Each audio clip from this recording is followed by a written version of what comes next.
Welcome back. Hi everybody, welcome back. So we're ready to get rolling with lesson 2.6, which is complex zeros and the fundamental theorem. Again, a lot of this is going to sound familiar. So there's some things you need to know first. First thing you need to know is the fundamental theorem of algebra. I think it's kind of ironic that they got to like Algebra 2 and pre-calc before they heard of this, but Yeah, it sounds kind of important, doesn't it? if it's fundamental. Basically, what it says is that a polynomial of degree n more than 0 has n complex zeros. So So if if you the want to know degree how is many, 7, then there's 7 zeros. piece of cake. That's all there is means. to it. They may be repeated, they may be real, they may be imaginary, they may be whatever, but there's 7 zeros. Yep, and you just mentioned the next thing, which is multiplicity. That's going to come back to haunt us again from. Yay. And the next thing is, if you have any complex zeros, you have to have complex conjugates as zeros. So complex zeros come in pairs. You always get two of them. Always, you get a plus and a minus. So if we have a degree 3, we can't have one complex zero and 2 reals. No, we cannot. have to have 2 complex and 1 real. Correct. All right, very good. Alrighty. So we also need to know the factor theorem. This is again from chapter 2a. Basically tells you how to get back and forth from a zero to a factor. Okay, and then this is probably a little bit new right here. When we are factoring, we usually tend to leave our answers with real coefficients. So we're going to basically do an example for you that will make all this mudness make sense. Okay, there is a new. We're going to combine all those previous theorems. Yep. Into factors. Then we're going to be able to multiply them all out. To make polynomials. Get a polynomial. Yep. That has nice, pretty numbers in front of them. Nice and pretty. You'll want to know this word irreducible. Okay, we'll talk about that again here in just a second. Okay, so suppose we have a polynomial and we have some zeros, and you kind of mentioned this just a second ago, Mr. Lecky. We've got x equals -2 and x equals 3 plus I. Is that possible that that's a quadratic? Nope, because you can't get complex zeros as a single answer. X plus 3i has to have a pair, which is its conjugate. So if x plus 3i is an answer, x equals 3 minus 3i is also an answer. Alrighty, so what's the minimum degree of this Well, we got polynomial? 3 zeros, so we must have a third degree polynomial. Yes, we do. Okay, the first thing we want to do is write this with factored form. And we're going to be using linear factors to do this. Alrighty? And so this is basically straight off the factor theorem. It just says x minus the 0. That's all it is. So the 0 was -2, minus the -2 is +2. I'm going to use a little bracket here because this 0 is a little nasty. This is the part where you got to make sure you be careful that you actually write it correctly. It's x minus the 0, but the 0 has 2 terms, a 3 and a plus I. So we have to make sure we subtract both of them. Not the plus. That's why the parentheses are there. So we're going to do x minus 3 minus I as well. And again, if you took Algebra 2 here last year, this is not necessarily something that should be brand new. Okay. What is brand new for pre-calc is the fact that we really want to leave this in factor form with irreducible quadratic factors. In other words, you can't leave x minus 3 plus I, and you can't leave x minus 3 minus I. So irreducible basically meant, in case you didn't read it, that you don't have real zeros. Correct. You have imaginary zeros. So Correct. what it means is we're going to multiply this out, this imaginary part, so that we can get real coefficients in front of our, for our polynomial, for our quadratic. So we're going to distribute the negative sign. Okay. Okay, so this is just like the brown worksheet that you've covered, and we're just multiplying all these things out. So since you've already kind of grunted through it and multiplied it out the long way, we want to show you a little shortcut. Sounds Okay. good. Shortcuts are good. So what we want to recognize is that once we've distributed our negative, we can reassociate and look at the x minus 3 piece separate from the I piece. What this means is we basically have an a minus b and an a plus b. That looks like factored difference of squares. So that means when you multiply them together, you get a squared, which is x minus 3 quantity squared, Hang on. minus b squared. There we go. Yes? Yes, you do. You So we're going to get x minus 3 squared. Like minus that. I squared. But what is I squared? I squared is really a -1. So if we're subtracting I squared, we really get plus 1, don't we? We do. Okay. And hopefully by now you know that x minus 3 squared is not. X squared plus 9. Oh, thank you. Or It x is- squared minus 9 for that Yeah, matter. well, it's actually x squared minus 6x Oh, that's a minus. plus 9, Thanks. Plus this other one. which makes it x squared minus 6x plus 10. Okay. 6x plus 10. So this is our irreducible quadratic factor. But what was our original linear factor Original up here? linear was x plus 2, so it just kind of hung out in front for now. And that has been written now, as far as the directions are concerned, as a product of linear, x plus 2, and irreducible quadratic, x squared minus 6x plus 10, factors. Alrighty. So now we're going to take this answer. You're going to have to remember that. Got it? Got it, sure. Okay. X plus 2 and x squared minus 6x plus 10. Thank you. And we're going to have to put it into standard form.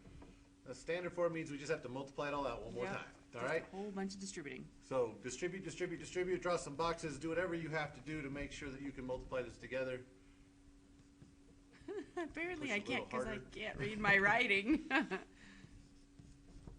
Plus 20. I'm catching up. All right, you see how she kind of lined up all the x squareds and x's, makes it a little easier to line up your like terms. Whatever you got to do to make sure that's a plus 10 Thank and a you. minus 12.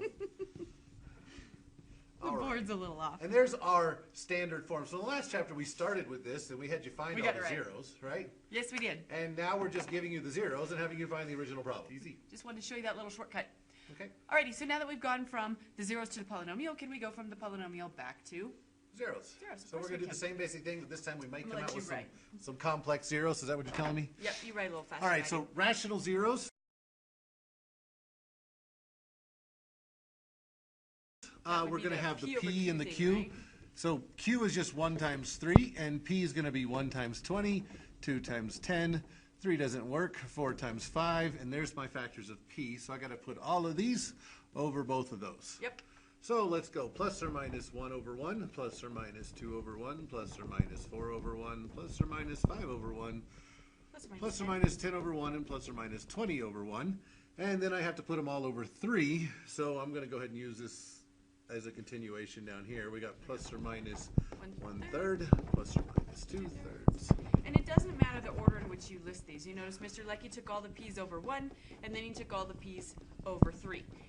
In my class, I tend to take the first P over all the Q's. So I would have done 1 over 1, 1 over 3, 2 over 1, 2 over 3. Doesn't matter, just get into a rhythm and do the whole thing. Yeah, make sure you do some sort of a pattern so you know you don't forget any. Alrighty, and then you're going to type this thing into your graphing calculator. This is just the same review that you've done before. So we can go ahead and sketch that graph form. It looks kind of like that.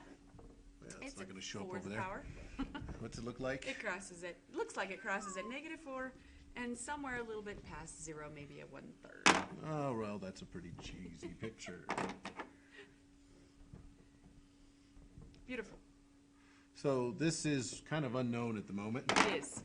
So let's go ahead and tackle this -4 thing, because that's a Okay. nice pretty number. Is that It okay? is. So to verify this 0, we're going to do -4 with our synthetic substitution. So we need our coefficients. By now, hopefully, you're really darn good at this. Yes, indeed. Bring down to 3. Board issues. Yes, it's Monday. -12, -13, 52, 19. I wasn't very helpful, sorry. Spectating. -76. I'm done already. All right. All right, so now we need another one. So here's the problem. The thing we're noticing in class is students are not, they're so used to doing cubics that they think they're done and then go straight to quadratic. Well, this is a 4th powered. We just divided out an x. So this was x to the 4th, so this is now x cubed here. Correct. So we need another one before we we need can get another the one. quadratic formulas. Yep, and if you take a look on your graphing calculator, it looks like this other 0 might be about at a half. But if you look at your list, 1/2's not in the list. that's not a possibility. So now your choices are basically 1/3 and 2/3. So we have and to I pick- vote we try 1/3. We're picking between these two. We just are. have to try one or the other, right? We do. All right. I So vote we try 1/3. okay, let's try 1/3 I because may have done this before. 3, 1, -12, -4, 15, 5, 0. Yay! Hey, look, we were right. Woohoo! Amazing. It's almost like we've done this before. Kinda. So now the quadratic that's left is 3x squared minus 12x plus 15. And if you try to factor that, It plus doesn't work. 15, I believe. Doesn't work there either. There we go. So you could take a 3 out of everything if you really wanted. We like it when you factor the greatest common factor. Ha. Ha. 3 times 5 is 15. It is, but only this morning. That's terrible. Alrighty, so we're looking to 2 factors that multiply to be 5 but add to be -4. They're 8 some. nope, no, As my not dad to me. used to say. Alright, so now we're looking for imaginary solutions. And if you remember our picture, we only saw 2 real solutions. So a couple of ways to do that. You could either complete the square, or you could go ahead and do quadratic. Let's or not. complete the square. Okay, Whenever there's a 1 in front of the x squared, it's really much easier to complete the square it here. really is. So move the 5 to the other side. Take half of the -4 and square it. -2 squared is 4. Plus 4 to both sides. That makes the left side here is a perfect square, which Of would x be minus 2. x minus 2, And the right side's a -1. which is where our imaginary number is going to come from, because how do I get rid of that squared? We're going to square root. Don't forget the plus or minus I. Yep. And this side's x minus 2, so we add 2 to both sides, and we get 2 plus or minus I. And if you remember our zeros from the other page, they were negative 4. X equals negative 4. Positive 1/3. 1/3. And what you just found, which was 2 plus or minus I. So we have 2 plus I and 2 minus I, which, by the way, fits our fundamental theorem of algebra. 4 zeros. 4th power, 4 zeros. Ta-da. That's it. So we're just taking a lot of the new ideas that we did and combining them with imaginary ideas. And that's about it. Okay. Okay, so one last step here. How does this apply to what we did earlier in this lesson? Well, we've got to write this as a product of linear and irreducible quadratic factors. So you mean we have to multiply all this back together? Not quite. Not quite. Because not if you're smart. If we had our 4 zeros, we just to write them down on this paper, we had x equals negative 4, x equals 1/3, x equals 2 plus I, and x equals 2 minus I, right? Correct. That was the ones, yes? Yes, so it was. this was x plus 4. Yep.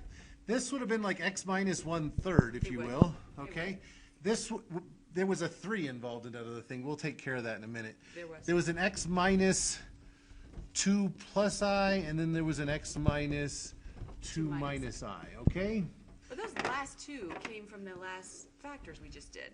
And The those last two two, rows. we don't have to go through the multiplication step because they were the solutions to this equation. They were. So they're right there, x squared minus 4x plus 5.